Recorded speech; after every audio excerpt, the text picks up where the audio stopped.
và bong bóng này này cùng một và hai tự tôn đầm nọc fry hẳn trim đục mà trim lòng đục hay làm hắn ít rồi trim lòng đục bị quan ở buôn lực bị mà đo cho như một cái làm hắn mà đục bị quan ở buôn lực bị và video thì phí giờ tôn trap đấy video muốn dương đo rồi mà tỷ bảy mà tỷ bảyคือtự tôn trap thì người tiền màu đi mình chẳng lấy cho bà mang tỷ bốn tự tôn mà xin mà đo và xin được tỷ bảy nè là mình tỷ bảy chẳng môn nâng cao làm hát cái dương cô xong lực rùm môn dương tích chẳng rùm môn dương mà xin chẳng cô gia gram một cái dương tích tới và bây dương đăng gia gram tới cứ bà dương ọt bà họt thì kế họt tình rùm môn đề họt tình rùm môn đề cô gia gram tới và đây cứ tàng này cứ kế tình nhé tình mà đấy và nếu còn này gia gram môi đồng bây dương su ti rùm môn trên vì gia gram này nghe giống như mơ thì chẳng châu và chỗ cư dương ta đòi cầm đài sâu đòi mà xin rồi cô đo lại bia tham bồi đo bia cứ nhưng mà tình phó bây giờ do công on chay cho việc tới nhưng tình phó do phó được tôi bán chay rồi châu trà đào nhớ nè anh ấy cùi xế anh ấy ấm chỉ tình phó để thường chun rồi còn tình phó lời một tờ cho nên cứ ta đòi về về ôi vàនេះគឺគុយសេព្រីមគឺកម្ដៅខាត់បងម៉ែណាអញ្ចឹងមកឲ្យយើងគួរឲ្យយើងចេះទីរមុនពីយ៉ាក្រាមហ្នឹងមកមិនហន់ទិញអត់អីទេតាអញ្ចឹងបើសិនជាម៉ាស៊ីនយើងនិយាយពីម៉ាស៊ីនសាំងឬក៏ម៉ាស៊ីនម៉ាស៊ូតម៉ាស៊ីនសាំងឬម៉ាស៊ីនស៊ូតឬក៏រថយន្តទៅនៅអីចឹងណាម៉ាស៊ីនសាំងម៉ាស៊ីនម៉ាស៊ូតរថយន្តអីចឹងទៅរថយន្តទៅអាហ្នឹងគឺបាទវាចូលម៉ាស៊ីនយើងហើយម៉ាស៊ីនប៉ិតយើងហើយតាអញ្ចឹងយើងមើលថាំពោកម្ដៅស្រូបបាទតលរយៈការថាំពោកម្ដៅស្រូបស្មើនឹងចេញបូកលោកនេះអញ្ចឹងនៅក្នុងកម្ដៅស្រូបគឺគុយហាស់យើងមើលគុយហាស់អូខេអញ្ចឹងនៅពេលវាចេញទៅគឺដល់វេអឹមហើយពេលចេញមកនេះគឺគុយសេអញ្ចឹងបើយើងឧបមាថាយើងបាទនេះយើងទិញអីចូលថាយើងមើលឃើញចាក់ស្ដែងណាថាយើងទិញបន្លែអស់1000រៀលហើយទិញត្រីអស់3000រៀលចាឧទាហរណ៍ណាអញ្ចឹងសួរថាយើងចំណាយអស់ប៉ុន្មានយើងគាត់បាទយកតាទិញបន្លែហ្នឹងបូកត្រីហ្នឹងមកគឺយើងឃើញលុយរបស់យើងដែលយើងទៅយកចំណាយហើយអញ្ចឹងមានថាគឺគុយហាស់បាទយើងបានបាទដំវេអឹមចេញហ្នឹងបូកចូលណាចេញមួយទៀតបាទគឺគុយសេហើយអានេះគឺជាតុល្យការថាំពោកម្ដៅឬកម្ដៅស្រូបដោយម៉ាស៊ីនឬក៏ពោកម្ដៅគឺយើងអាចទាញបាន WM អញ្ចឹងយើងអាចទីរមុនចោលមួយទៅ WM ស្មើនឹងគុយហាស់បាទដកអីបាទដកគុយសេអញ្ចឹងគុយហាស់វាធំជាងគេកន្លែងហ្នឹងអញ្ចឹងបានយកអាផ្ដល់ឲ្យហ្នឹងដកចេញបាទដកចេញមួយទៀតគុយសេបាទគុយសេដូចគ្នាដែរគឺយើងយកគុយហាស់បាទដកអាមួយទៀតគឺ WM អាហ្នឹងយើងការទីរមុនរបស់កំណាទេមកទីបូកអញ្ចឹងយើងចេះឲ្យប៉ុណ្ណេះអូខេអត់អីទេអ្វីសំខាន់បំផុតគឺគាត់ឲ្យយើងចេះទីរមុនពីនេះអញ្ចឹងយើងមើលគុយហាស់ចូលបាទចេញមក WM ចេញមកនេះគឺគុយសេអញ្ចឹងយើងអាចបាទយកចេញនឹងបូកចូលនេះទៅឃើញអាស្រុបហើយគេចូលហើយបាទមួយទៀតតទៅនឹងទិន្នផលអញ្ចឹងដូចគូបច្ចេកអញ្ចឹងទិន្នផលគឺជាផលដែលទទួលបានអញ្ចឹងយើងមើលទិន្នផលបាទផលទទួលបានគឺ EC នេះនៅក្នុងវគ្គហ្នឹងណាអញ្ចឹង EC យើងស្មើនឹងផលទទួលបានគឺ WM ចែកឲ្យអាចចូលគឺគុយហាស់បាទអញ្ចឹងអានេះគឺរូបមន្ត EC ឬក៏ EC មួយទៀតស្មើនឹងយើងមើលនេះកន្លែង WM នេះយើងអាចជួសដោយគុយហាស់ដកគុយសេបានដល់ពេលគុយហាស់ដកគុយសេទៅហើយចែកឲ្យបាទគុយហាស់thìយើងផ្ដាច់ភាគបែងគុយហាស់មួយគុយហាស់នេះអស់ឲ្យសល់មួយអានេះដកបាទអញ្ចឹងដាក់មួយដកបាទគុយសេចែកឲ្យគុយហាស់អញ្ចឹងយើងបានទិន្នផលមួយទៀតដែរគ្នានេះអាចប្រើបានមួយទៀតដែរទិន្នផលរបស់យើងមួយទៀតតទៅនឹងយើងមើលនេះបាទEM ម្ដងអញ្ចឹងEM ជាទិន្នផលនៃគ្រឿងបញ្ជូនឬក៏ទិន្នផលនៃភ្លើងម៉ូទ័រដែលទទួលបាននៅភ្លើងម៉ូទ័រអញ្ចឹងEM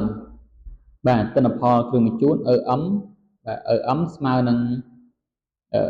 WU បានការចែកឲ្យចូលអញ្ចឹងចូលវាគឺ WM ក្នុងម៉ាស៊ីនហ្នឹងនេះចូលវាគឺ WM បាទដល់ពេលបានការវា WM WO នេះអញ្ចឹងយើងយកបានការចែកឲ្យចូលបាទសរុបដើមវាហ្នឹងអញ្ចឹងបាន EM ស្មើ WO លើ WM EM នេះគេហៅថាទិន្នផលមេកានិក បាទគិតជាភាគរយຂະຫນາດវាឬក៏ទិន្នផលគ្រឿងបញ្ជូនក៏បានដែរដល់ពេលអឺសេទិន្នផលកម្ដៅគិតជាភាគរយដែរដល់ពេលគុយហាស់ថាមពលកម្ដៅស្រូបគិតជាសួលថាមពលគុយសេក៏ថាមពលកម្ដៅបញ្ចេញគុយគិតជាសួលដែរហើយដល់ VM ហ្នឹងកំមន់មេកានិកគិតជាសួលដែរដល់ពេល WO នេះកំមន់បានការគិតជាសួលជាទូទៅនៅក្នុងលំហាត់បាក់ឌុបយើងគេទីរកកំមន់បានការអញ្ចឹង WO ស្មើនឹងបាទ EM គុណនឹង WM បាទនឹងទី1នឹងរូបមន្តមួយទៀតគឺទិន្នផលសរុបអញ្ចឹងទិន្នផលសរុបមានន័យថាគឺសរុបទាំងអស់ហ្នឹងទាំងពីរវគ្គហ្នឹងអញ្ចឹងយើងតាំងដោយទិន្នផលសរុបណាតាំងដោយបាទស្មើនឹងយកទិន្នផលកម្ដៅគុណជាមួយនឹងទិន្នផលមេកានិកបាទហ្នឹងមួយឬក៏មួយទៀតយើងអាចយកអីគេបាទ WU ចែកឲ្យគុយហាស់ដោយសារសរុបហ្នឹងគឺសរុបពីរវគ្គចានេះគឺវាអញ្ចឹង WU លើគុយហាស់គឺបានអញ្ចឹងយើងបានអីគេយើងអញ្ចឹងយើងអាចទាញបានមកតាមរូបមន្តមួយទៀតបាទយើងស្មើនឹង WU ចែកឲ្យគុយហាស់តែនេះគេមិនសូវប្រើគ្នាយើងអញ្ចឹងគេប្រើត្រឹមបាទនេះឡើងលើត្រឹម WM ឡើងលើត្រឹម EM ឡើងលើអញ្ចឹងណាបាទអញ្ចឹងកុំឲ្យខាត់ពេលយូរយើងមកមើលដំណោះស្រាយលំហាត់ទាំងអស់គ្នាអញ្ចឹងឥឡូវនេះគ្នាយើងដឹងຂະຫນាតអស់ហើយអត់អីទេតោះយើងអានប្រធានសិនយើងអញ្ចឹង13ពិន្ទុដែរគេថាម៉ាស៊ីនសាំងមួយបាទម៉ាស៊ីនសាំងដល់ចូលម៉ាស៊ីនទំនើបម៉ាស៊ីនប៉ិននេះបាទម៉ាស៊ីនប៉ិននេះបាទទទួលកម្ដៅ 4.0 គុណដល់សកុន6 សូលបាទទទួលកម្ដៅគឺគុយហាស់បាទគុយហាស់បាទម៉ាស៊ីនសាំងទទួលកម្ដៅគុយហាស់បាទគុយហាស់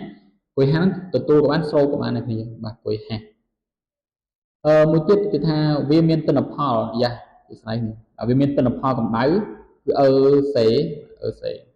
ទិន្នផលយើងតាមដោយទិន្នផលកម្ដៅតាមដោយសេដល់ពេល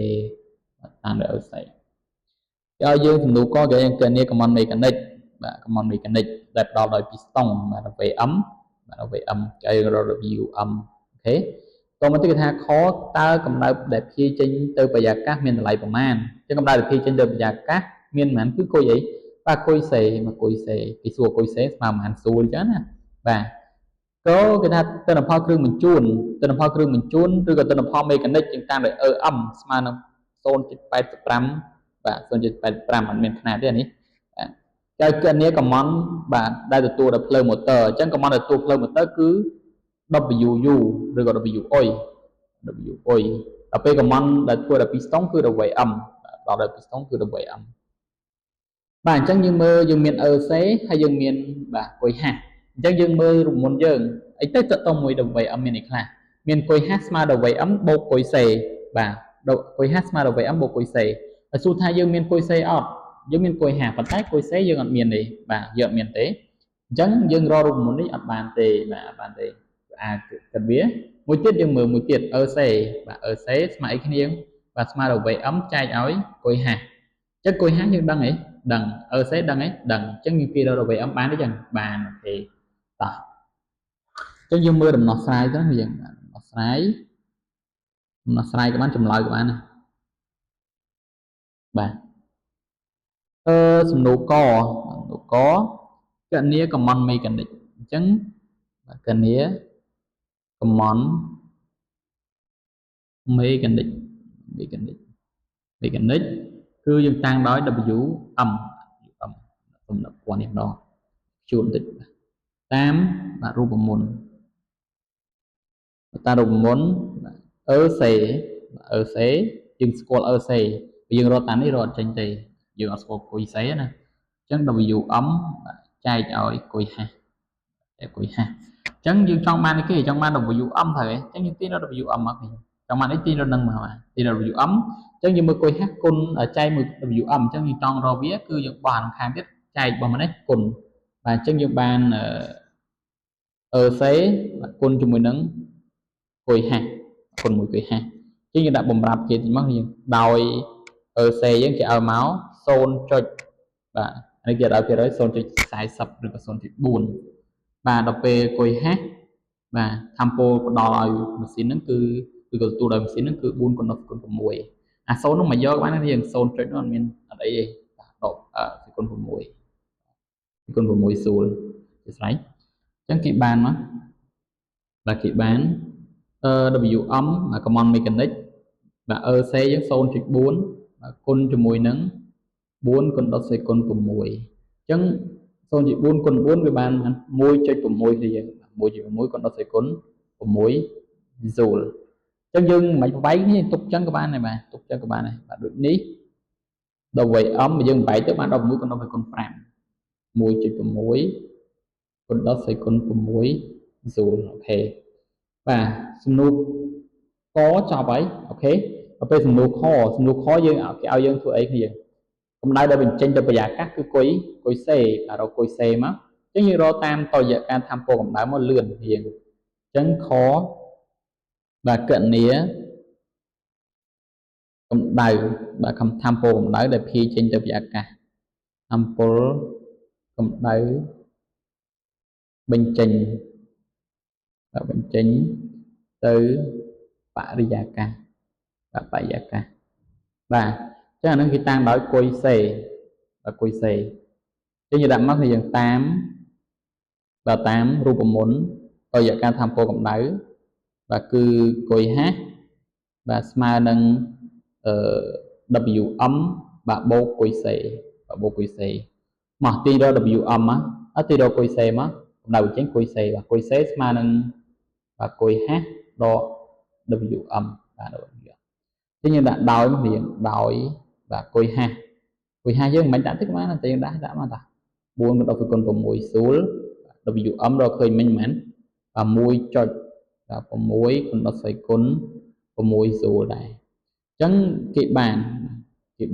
ជួសលេខមកយើងស្គាល់អស់ហើយបាទគុយសេស្មើនឹង4គុណ10សេគុណ6បាទដក 1.6 គុណ10សេគុណ6អញ្ចឹងយើងមើលស្វ័យគុណវា6ដូចគ្នាហើយអញ្ចឹងយើងអាចដកបានណាយើងបាទស្វ័យគុណដូចគ្នាយើងអាចធ្វើប្រមាណវិធីដកបានហើយអញ្ចឹងបាទ4ដក 1.6 ទៅបាទ4ដក 1.1 ទៅឃើញបាទ2ចុចមែនយើង2.4បាទគុណ10ស្វ័យគុណ6 joule នេះមកដូចនេះបាទដូចនេះបាទគុយសេយើងស្មើនឹង 2.4 គុណ10ស្វ័យគុណ6 joule អូខេសំណួរបន្ទាប់សំណួរកគេឲ្យយើងកណនីគេយើងតាមើលសិនអូខេសំណួរកគេថាគេឲ្យទិន្នផលគ្រឿងបញ្ជួនប៉ុណ្ណឹងហើយគេឲ្យកណនីcommand ដែលទទួលដោយភ្លើងម៉ូទ័រអញ្ចឹង command ដែលទទួលភ្លើងម៉ូទ័រគឺ WU អញ្ចឹងយើងរក WU ម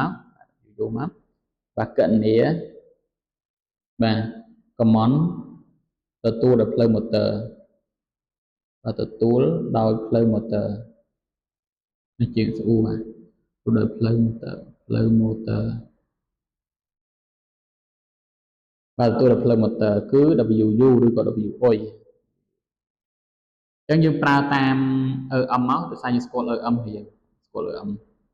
ញ្ចឹងគាត់ដាក់តាមបាទរូបមន្តបាទ EM ស្មើនឹង WU បាទ WI ចែកឲ្យ WM តោះយើងចង់បានអីទីរនឹងរៀងគូចង់បាន WI ស្មើនឹង EM គុណនឹង WM បាទអញ្ចឹងដាក់តែដោយមក EM ប៉ុន្មានដោយអូខេ EM យើងស្មើនឹង 0. បាទ 0. មែនបាទ 0.85 បាទ WM យើងដឹងហើយអញ្ចឹងយើងវាបានមកទៅវាបាន